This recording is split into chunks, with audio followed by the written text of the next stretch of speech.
Hello everyone, I'm Anahita Rao, here today speaking about the eclipses. Now, we have two eclipses to end this very memorable year. The eclipse axis is now taking place in the signs where the nodes are the strongest, Taurus and Scorpio. So we can continue to expect unpredictable, fated events that will eventually lead to a positive and, I think, much needed transformation. All right, so let's talk about the November's lunar eclipse now. Yeah.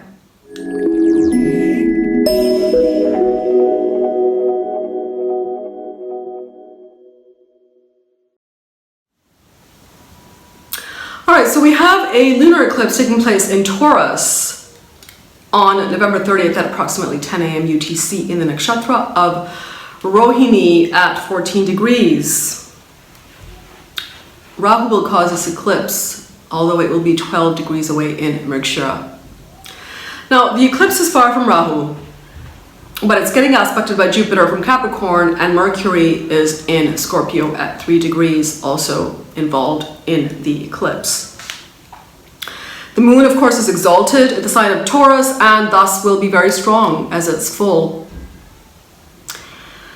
Now, the moon, of course, as I've spoken about plenty of times, is changeable.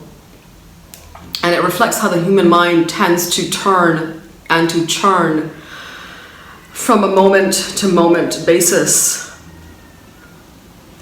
So this strong moon in proximity to Rahu could cause emotions to run very high at this time and mental reactions to be strong or even out of character. Meanwhile, Saturn is still aspecting that Mars, and this adds some caution and restraint to the Mars impulse to forge ahead. This eclipse may have people worried about their relationships and their finances.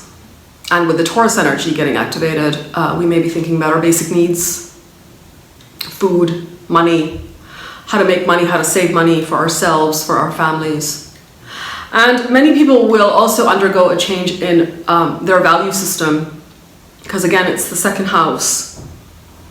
And therefore you can start to review your life goals at this time, which is in fact a very good time to do that, to reflect on that. The eclipse falls into the second pada of Rohini, which is the Taurus Navamsha. So it's a Virgotama moon, suggesting potential for growth. This Virgotama pada symbolizes abundance. It's the strongest pada, in fact, in the zodiac when it comes to the actualization and fulfillment of desire. Anything that you put into place in the 2 weeks following the eclipse will grow, especially if it's any creative endeavor. Now, so let's talk a little bit more about Rohini, where the eclipse is taking place. Rohini supports the following activities: initiating or beginning anything, any new project, any new venture, any new relationship, any new creative endeavor, and even any new movement of any type. Perhaps you've moved, perhaps you've moved country, perhaps you've moved city. So anything new begun under Rohini, and because we've got an eclipse there, I would take the energy following the 2 weeks is auspicious. It's also good for self-reflection, for improvement, for healing, spending time in nature. It's great for marriage, romance, or any kind of sexual activity. Creating any kind of structure in the material world, because again, we're talking about Rohini, which is abundance, creativity.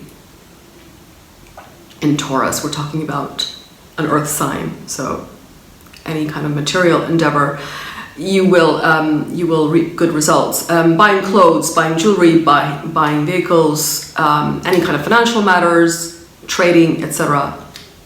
all can get a boost if that's what you're thinking about starting at this time. Yeah. Because we're talking about a full moon here, it's also a good time to connect with others. It's an especially good time to tell someone that you care about them. It's a more positive eclipse than we faced in the summer months and suggests that we're starting building phases of our lives with this destruction phase behind us. I've made some remedies videos on each planet for the eclipses. The best remedial measures you can take up is to strengthen the moon, especially at the time of the lunar eclipses. This can be very simple, like keeping the light schedule 1 week before and 1 week after the eclipse, drinking lots of water, doing pranayama, doing meditation, spending more time with family and at home. It's, of course, generally advisable to go inward at the time of eclipses, even though at this time, particularly, we feel very restless and then we get more tempted to take a lot of action, but in fact, you should be doing the opposite. I've written a detailed monthly forecast and it's on my website, so you can have a read about it there. That's all for now. Don't forget to hit the subscribe, like, and share button, folks. Take care. Bye.